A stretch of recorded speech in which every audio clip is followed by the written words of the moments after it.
Anime explained in Hindi, The World Map Appraiser, Part 3, episodes 1 से 3 recap plus new story. Black man हुआ explain में आपका स्वागत है। आज की इस वीडियो में हम द वर्ल्ड मैप अप्राइजर की स्टोरी को हिंदी में आगे बढ़ाएंगे। अगर आपने अभी तक पार्ट 1 और पार्ट 2 नहीं देखे हैं तो उन्हें देखने के लिए हमारे चैनल पर जरूर जाएं। यह स्टोरी हिबिकी नाम के एक साधारण हाई स्कूल स्टूडेंट की है जिसे अचानक मॉन्स्टर से भरी एक खतरनाक फैंटेसी वर्ल्ड में बुला लिया जाता है। शुरुआत में उसकी अप्राइजर क्लास पूरी तरह बेकार लगती है, लेकिन सब कुछ तब बदल जाता है जब वह अपनी AA rank world map skill को अनलॉक करता है। ये एक असाधारण स्किल है जो उसे पूरे किंगडम के सबसे ताकतवर एडवेंचरर्स में से एक बनने की क्षमता देती है। इस वीडियो में देखिए हिबिकी की रोमांचक जर्नी, उसके खतरनाक बैटल्स, नई डिस्कवरीज और उसकी अनोखी स्किल से जुड़े रहस्यों का खुलासा। Chapters 0 minute 0 second, intro 1 minute 0 second, episode 4। अगर आपको एनिमे एक्सप्लेन्ड इन हिंदी पसंद आता है तो लाइक करें, अपने थॉट्स कमेंट में जरूर बताएं और ऐसे ही शानदार एनिमे, मैनहुआ और मंगा एक्सप्लेन्ड वीडियोस देखने के लिए ब्लैक मैनहुआ एक्सप्लेन को सब्सक्राइब करना न भूलें। फ्रेंड्स ऐसा ही करते हैं। अगले दिन हिबिकी क्लॉड को लेकर वेपन्स खरीदने निकलता है और वहां जाकर क्लॉड एक स्पीयर चुन लेता है।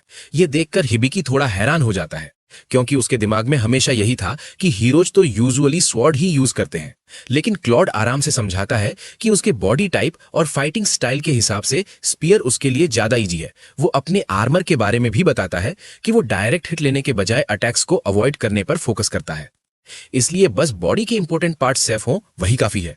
वो ये भी बोलता है कि ज्यादा हेवी आर्मर पहनने से उसे बहुत गर्मी लगती है और उसकी स्पीड कम हो जाती है, जो उसे बिल्कुल पसंद नहीं। उधर लिलियन भी अपने लिए कुछ नए कपड़े चुन लेती है। जब मर्चेंट उन्हें टोटल प्राइस 25 गोल्ड कॉइन्स बताता है तो हिबिकी और लिलियन दोनों शॉक हो जाते हैं क्योंकि उनके लिए ये बहुत बड़ा अमाउंट है, लेकिन क्लॉड के लिए ये बस छोटी सी बात होती है।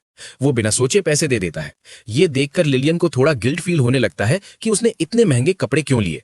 हिबिकी ये नोटिस कर लेता है और उसे समझाता है कि टेंशन लेने की जरूरत नहीं है क्योंकि उसकी सेफ्टी पैसे से कहीं ज्यादा इंपॉर्टेंट है। इसके बाद हिबिकी लिलियन से कहता है कि वो अपने लिए एक स्टाफ भी चुन ले। उसे पता है कि उसके पास पैसे कम हो रहे हैं, फिर भी वो उसे एनकरेज करता है क्योंकि उसे रियलाइज होता है कि लिलियन की स्माइल देखना ही उसके लिए से सब कुछ वर्थ बना देता है। तभी वीन को लगता है कि उसे इग्नोर किया जा रहा है, तो वो हिबिकी से अपने लिए भी कुछ लेने को बोलती है। हिबिकी मान जाता है और उसके लिए एक क्यूट सा कॉलर खरीद देता है, भले ही इससे वो और ज्यादा डेट में चला जाता है। शॉपिंग खत्म करने के बाद सब लोग एक खुले मैदान में जाते हैं। वहां वीन कहती है कि वो उन्हें मैजिक की बेसिक ट्रेनिंग देगी। उसका मानना है कि क्लॉड तो ऑलरेडी हीरो है, इसलिए उसे कोई प्रॉब्लम नहीं होगी, लेकिन हिबिकी और लिलियन में वो बेसिक क्वालिटीज नहीं है जो हीरोज में होती हैं। इसलिए वो हिबिकी से कहती है कि वो अपने ग्रिमोयर पर डिपेंड करे। हिबिकी को समझ नहीं आता कि ग्रिमोयर क्या होता है, तो वो पूछता है।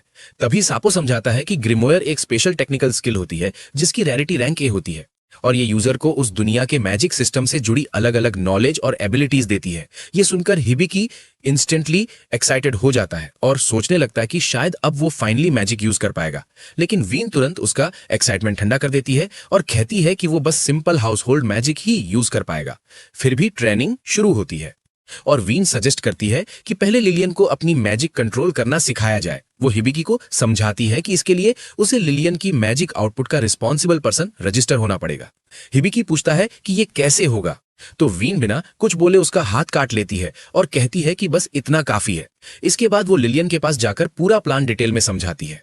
वो कहती है कि पहले लिलियन की मैजिक पावर को 10% तक रिड्यूस किया जाएगा, फिर धीरे धीरे उसे बढ़ाया जाएगा ताकि वो बैलेंस खोए बिना अपनी पावर कंट्रोल करना सीख सके। इसके बाद वीन हिबिकी की तरफ मुड़कर कहती है कि उसे मैजिक सर्कुलेशन सीखनी होगी।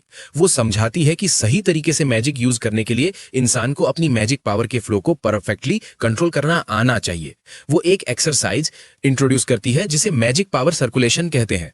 इसमें दो लोग हाथ पकड़कर अपनी मैजिक एसेंस एक दूसरे में पास करते हैं और गोल होता है उस फ्लो को स्टेबल रखना बिना कंट्रोल खोए।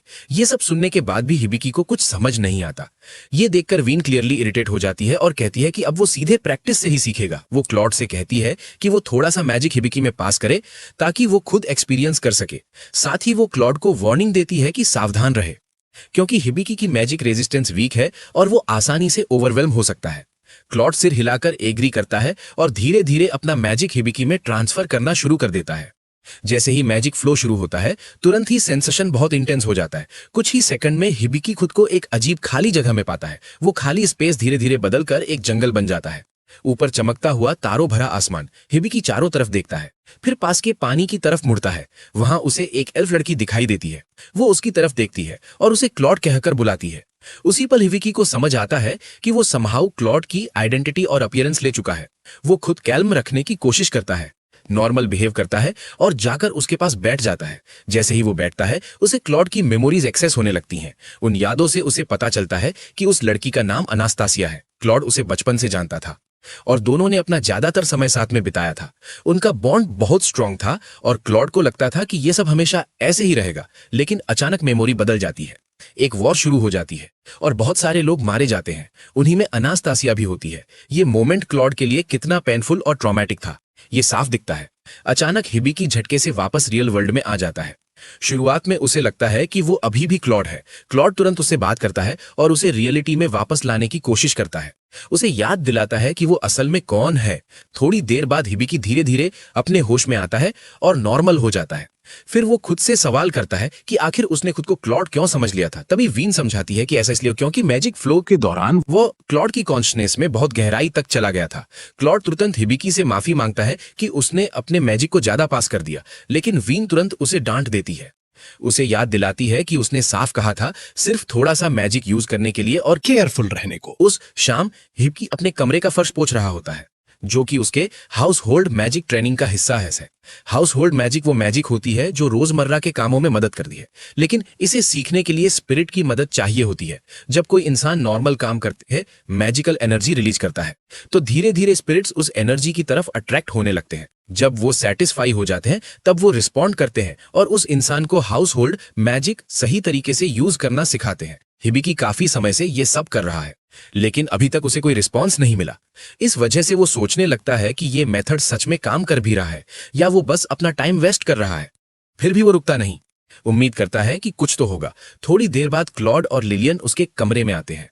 जैसे ही क्लॉड अंदर आता है, वो गलती से हिबिकी की मॉप वाली बाल्टी को गिरा देता है और सारा पानी फर्श पर फैल जाता है। क्लॉड तुरंत माफी मांगता है और साफ करने लगता है, लेकिन हिबिकी उसे रोक देता है और कहता है कि टेंशन लेने की जरूरत नहीं है।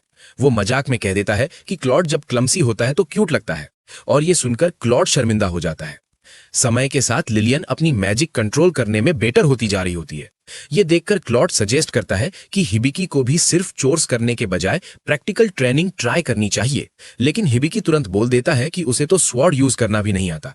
क्लॉड उससे बोलता है कि टेंशन मत ले और स्वॉर्ड की जगह उसे एक बो और एरो दे देता है ट्राई करने के लिए। हिबिकी बार बार टारगेट पर निशाना लगाने की कोशिश करता है, लेकिन हर बार उसका एम बुरी तरह मिस हो जाता है। जितनी बार भी वो ट्राई करता है, हर अटेम्प्ट फेल हो जाता है, जिससे साफ दिखता है कि उसे अभी बहुत प्रैक्टिस की जरूरत है। उधर फॉरेस्ट में एमेलिया बाकी लोगों के साथ ट्रैवल कर रही होती है और सोच रही होती है कि हिबिकी कैसा कर रहा होगा। आगे बढ़ते हुए वो लोग एक क्रॉसरोड पर पहुंचते हैं। एक रास्ता शॉर्टकट है, लेकिन एमेलिया सजेस्ट करती है कि उसे अवॉइड करना चाहिए। वो बताती है कि आगे एक टूटा हुआ फोर्ट्रेस है और रूमर्स के हिसाब से वहां भटकती हुई सोल्स लोगों के साथ ट्रिक्स खेलती हैं। ये सुनकर आइवल डरने के बजाय एक्साइटेड हो जाती है। वो तुरंत इंटरेस्ट दिखाती है और शॉर्टकट की तरफ बढ़ने लगती है, जैसे ये कोई डेंजरस जगह नहीं बल्कि फन एडवेंचर हो। एमेलिया आइवल को अपनी दोस्त बनाए रखना चाहती है, इसलिए वो उसकी बात मान लेती है। इसी वजह से सब लोग आइवल के पीछे पीछे शॉर्टकट की तरफ चल पड़ते हैं, लेकिन स्टालिया को पहले से ही फील हो जाता है कि ये डिसीजन आगे जाकर प्रॉब्लम क्रिएट करेगा और शायद कुछ भी अच्छा एंड नहीं होगा। इधर लिलियन हिबिकी की मदद करती है खाना बनाने में। जब खाना तैयार हो जाता है, सब लोग साथ बैठकर खाने लगते हैं, लेकिन खाना पूरी तरह से खराब निकलता है। लिटरली खाया ही नहीं जा सकता। ऐसा इसलिए होता है क्योंकि क्लॉड केयरलेस हो गया था और उसने मशरूम्स और बाकी इंग्रेडिएंट्स को ठीक से क्लीन नहीं किया था। इससे सबको समझ आ जाता है कि क्लॉड कॉम्बैट के बाहर ज्यादा यूजफुल नहीं है। क्लॉड तुरंत खुद को डिफेंड करता है और कहता है बाकी चीजों में उसकी स्किल कम होने की वजह उस पर लगी कर्ज है। ये सुनकर हिबिकी क्यूरियस हो जाता है और पूछता है कि क्या उसे पता है किसने उसे कर्ज किया। क्लॉड जवाब देता है कि उसे नहीं पता कि इसके पीछे कौन है। जब हिबिकी नदी के पास बर्तन धो रहा होता है, तभी सापो उसे बताती है कि उसने एक नई स्किल अनलॉक की है जिसका नाम बबल वॉश है, जो हाउस होल्ड मैजिक का हिस्सा है। फिर सापो उसे अपना वर्ल्ड मैप चेक करने को कहती है। जैसे ही हिबिकी मैप देखता है, उसे पता चलता है कि एक तेज रफ्तार बोर टाइप मॉन्स्टर सीधा उनकी तरफ आ रहा है। मॉन्स्टर पास आते ही क्लॉड कॉन्फिडेंटली आगे बढ़ता है। वो अपने स्पीयर और प्रिसीजन स्ट्राइक टेक्निक का यूज करता है और बहुत आसानी से उस बोर को खत्म कर देता है। उसे मारने के बाद क्लॉड बताता है कि खून की स्मेल और मॉन्स्टर्स को अट्रैक्ट कर सकती है। इसलिए बॉडी को तुरंत हैंडल करना होगा। लेकिन लिलियन इस मौके को यूज करती है अपनी वाटर मैजिक दिखाने के लिए। वो अपनी ऑर्डर आइसोलेशन स्किल एक्टिवेट करती है और बोअर के सारे खून को साफ कर देती है, उसे पूरी तरह क्लीन बना देती है। इसके बाद क्लॉड कहता है कि अब वो उन्हें सिखाएगा कि मॉन्स्टर को प्रॉपरली बुचर कैसे किया जाता है। उधर एमेलिया और बाकी लोग जब उस रूइंड फोर्ट्रेस पर पहुंचते हैं तो आइवर अपने मैजिक मिरर से एरिया को ऑब्जर्व करती है। उसे पता चलता है कि वहां बहुत सारी रेस्टलेस सोल्स मौजूद हैं। तभी एमेलिया अचानक एक्साइटमेंट में चिल्लाती है क्योंकि उसे लगता है कि उसे बहुत बड़ा ट्रेजर मिल गया है। लेकिन जब आइवर चेक करती है तो उसे समझ आता है कि वो ट्रेजर असली नहीं है, वो एक्चुअली एक मैजिकल गैस है जो लोगों को उनके डीपेस्ट डिजायर्स के इल्यूशंस दिखाता है। इसी वजह से एमेलिया और स्टेलिया दोनों एक ड्रीम जैसी हालत में फंस जाते हैं। फिर आइवर अपनी मैजिक यूज करके सिचुएशन को हैंडल करती है। हिबिकी और बाकी लोग बोअर को बुचर करने के बाद सब लोग गंदे हो चुके होते हैं, खून से भरे हुए। हिबिकी डिसाइड करता है कि ये परफेक्ट टाइम है अपनी नई बबल वॉश स्किल टेस्ट करने का। जैसे ही वो इसे एक्टिवेट करता है, हाई प्रेशर में सोप बबल्स निकलते हैं और सीधे क्लॉड पर लगते हैं।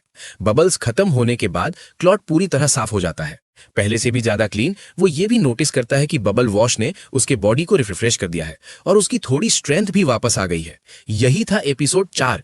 अगले पार्ट के लिए सब्सक्राइब करना मत भूलना।